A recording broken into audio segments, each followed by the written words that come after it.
On today's show, we're talking about the latest on James Harden's contract. Is he going to opt in? What kind of money could he get if he signs a long-term contract extension? And will it be a team-friendly deal? We're also going to dive into the latest Donovan Mitchell trade rumors. But first, I need your help.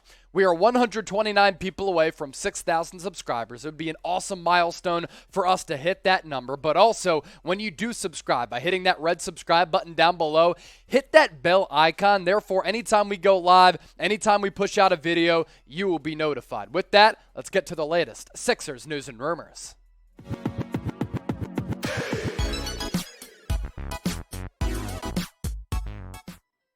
All right, here we go. You're watching Philadelphia 76ers Now by Chat Sports. I'm Chase Sr. Here's what we have coming your way. James Harden going to take less? A lot of reports out there. And is he going to opt in for this upcoming season to allow that to happen? Could the Sixers trade for Donovan Mitchell? D-Mitch could be parting ways with the Jazz, as the Jazz might look to blow it up after a first-round exit at the hands of the Dallas Mavericks. But if you missed Joel Embiid, I want you to hit that thumbs-up icon and like the video. First two games of the playoff series against Miami, rough without the big guy and the NBA MVP. Even if he's not named NBA MVP, we know, as evidenced by the first two games of the series, Embiid is the MVP. So if you miss him like I do, like everybody does, hit that thumbs up icon and like the video. We start off with James Harden. So with his contract, very interesting situation for Philly. Has a player option after this year. He could opt in, he could opt out, sign a long-term deal, or walk on NBA free agency. A contract extension, if he were to sign it after opting out, could pay him around $270 million over 5 years. And when he's 37 years old, he could be earning between $50 and $60 million. If you've watched him this postseason and over the last couple of months, ever since that 5-game start following the NBA trade deadline, in which he was awesome, he's been pretty mediocre and average as compared to the elite James Harden, who we saw in moments with the Brooklyn Nets and going back to the Houston Rockets. He led the NBA in scoring just 2 years ago. He's zapped of that athleticism. Is it because of the mileage on the tires, or is it because of that hamstring issue? But either way, he's not aging well right now, and a contract extension could be prohibitive for Philadelphia moving forward. And at 33 years old, how does he age? He's showing signs of decline, lacking burst. What type of offensive player is he going to be? Now, here's the crazy thing.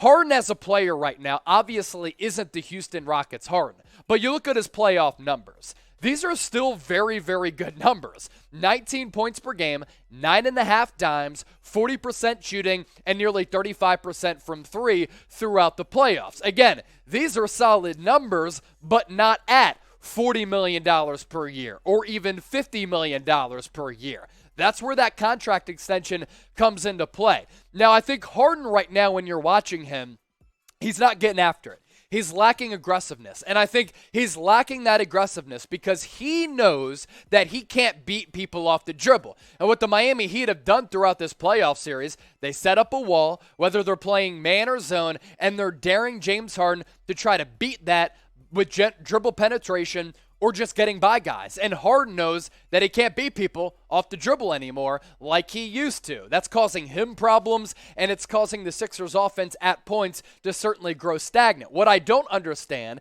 is that, Harden, you might not be able to beat people off the rock like you used to. Why aren't you shooting threes? Where are the step backs? Why aren't you at least trying to make your game work around the three-point arc? That's been a problem, and moving forward, does it continue to be a problem if he doesn't age all that well? So I want to hear from Sixers fans right now. Philadelphia, stand up, show out, sound off, no lies told in the comment section. Do you want the Sixers to re-sign Harden, S for sign, W for let him walk? Let me know in the comments. As for this Harden contract, couple things to get to. First, this coming from Sam Amick of The Athletic. When the Sixers got Harden, their intel was that he would be potentially willing to take less. And obviously, nobody knows him better than Daryl Morey. That wouldn't shock me at all as a possible solution out of this.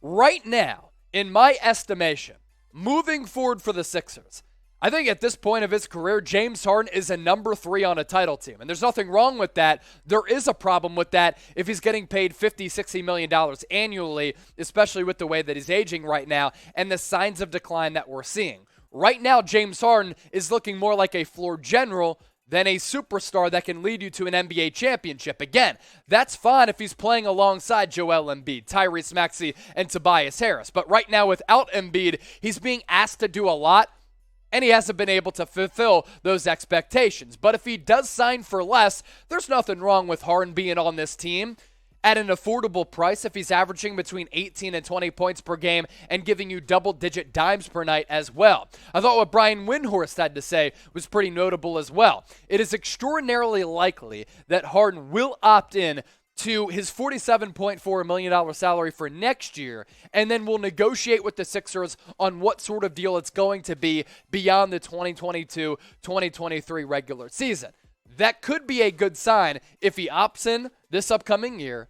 You have more of an opportunity to see how it works, how his game is able to evolve with Joel Embiid. I think in James Harden's case, it's his best interest to get on that Chris Paul vegan diet. Shed 15, 20 pounds. See if you can gain a little bit of athleticism, a little bit of that burst back so that he can be a more effective offensive player. Here's the problem with James Harden.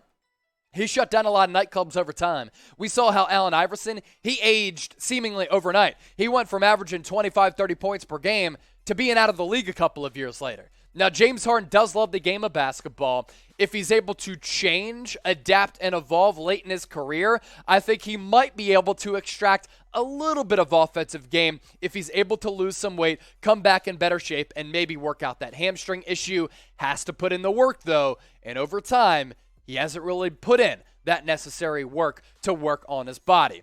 Coming up next here on Philadelphia 76ers Now, a lot of trade rumors around Donovan Mitchell. Could the Sixers be in play? We'll get to that, but first, I want to hear from you once more.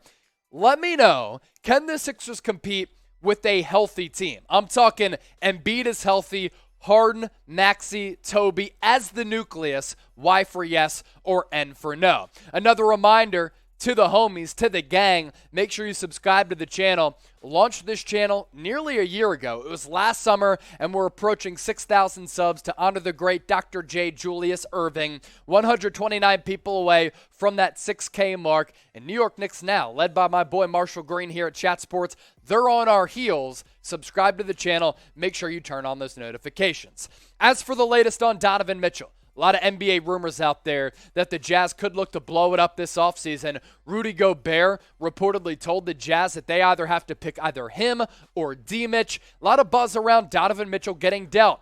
Does he want to play with the Utah Jazz any longer? He did sign that contract extension. And if he does get traded, a lot of teams are out there like, yo, we need a superstar at that guard spot. We need a hyper scorer. D-Mitch could be our franchise icon. As for what he's done the last 4 years, you have seen him grow incrementally, right? 2018, 2019, averaged nearly 24 points per game on 43% shooting and 36% from deep. The year after that goes up to 24 points per. Field goal, three-point percentage is very, very similar. In 2020, 2021, probably had the best year of his career from an output standpoint, 26 points per. And then this past year, 25 5+ dimes, 45% shooting, which is the best mark of these last 4 years, but the three-point numbers went down, and he was relatively healthy all throughout this year. Here's my problem with Donovan Mitchell, and then I'll expand my thoughts on his fit on the Sixers if they do want to trade for him. Donovan Mitchell is a terrible defender. He cannot play defense. If he wants to be considered a superstar, has to get better on that end of the floor. Now, a lot of you watching right now probably like, D-Mitch to the Sixers doesn't make any sense. It actually can happen. Let's say that Harden either opted in or signed a contract extension. It could be a sign and trade to send James Harden to Utah in exchange for Donovan Mitchell if the Jazz wanted some star power back. Now, wouldn't it be hilarious that Harden, the partier, goes to strip clubs, would go to like the Mormon capital of the world in Utah and have to play out there because I don't even know what their laws are. They might not even have strip clubs, and their bar closing times might be a little bit different. So Harden going out to Utah would be hilarious. Or another avenue in which it could work, a Tobias Harris trade. You trade him out to Utah, they get a very good wing, which right now they do not have. They find some ways to tinker with that guard position. Those are a couple of ways that it could be made possible for D-Mitch to come to the city of brotherly love. Speaking of D-Mitch, and then we'll get to his fit, because I don't think it works with Tyrese Maxey. What's your level of interest in the Spider? Scale it from 1 to 100. 1, I don't want him. 100, I'm all in. Now, with D-Mitch's new contract, pretty affordable. I mean, this is along the likes of Tobias Harris's contract. Next year, 30 mil. Year after that, 32.5. Year after that, just shy of 35. Then in 25-26, makes up to $37 million.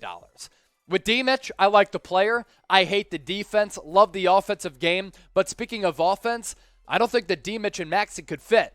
Now, with James Harden on this team, Maxey has been relegated more to that two-guard spot, who can occasionally play point guard too, and I think Maxey has looked really comfortable in both roles. And if we're projecting forward next couple of years, next 5 years, I'd actually rather go Tyrese Maxey and his growth, younger, continues to grow at a rapid rate. I love his vivacious and young, youthful energy. I think he could be the legitimate co-star next to Joel Embiid. And if you bring in a ball-dominant guy like Donovan Mitchell, who's very ball-dominant like Harden, but lacks the passing ability of James Harden, I think that on-court style, they could clash a little bit. So I'd rather go with Maxey in the future and not Donovan Mitchell. But who do you think is going to be better long-term? Because when I watch Maxey, he reminds me a little bit of Donovan Mitchell. Who's the better long-term play and better player down the road? Is it Maxey type TM, Donovan Mitchell type DM? Appreciate all of you for watching today's show. Let's hope that Embiid comes back